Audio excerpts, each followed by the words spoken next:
Guys Ramzan মাস চলে আসছে আর মাত্র কয়েকদিন পরেই, এই কারণে আমরা বাজার করে নিয়ে আসছি আজকে কাঁচা বাজার, তাই না?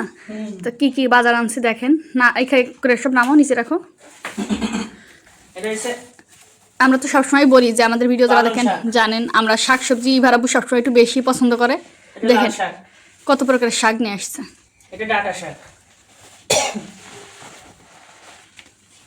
এটা হচ্ছে কাঁচা মরিচ, এটা পেঁপে, যাইতে মানে একটা পেঁপে 2 কেজি ওজন। কত বড় একটা পেঁপে দেখছেন, আস্ত একটা পেঁপে নিয়ে আসছে। এটা বেগুন চপ খাওয়ার জন্য না? সব থেকে বড় হচ্ছে দেখেন কত বড় ফুলকপি, কত বড় একটা ফুলকপি আনছো, অনেক বড় একটা ফুলকপি। আরো আছে কত বাজার আনছো একসাথে? তোমার সেই আমার পছন্দের টমেটো শেষ, আর কিছু নাই। আর দুটো কি, দুটা হাতা খুন দিয়ে আনছি না নাড়ার জন্য। স্টিলের গুলা ব্যবহার করি তো অনেক শখ হলো যে কাঠের গুলা ব্যবহার করবো। এই যে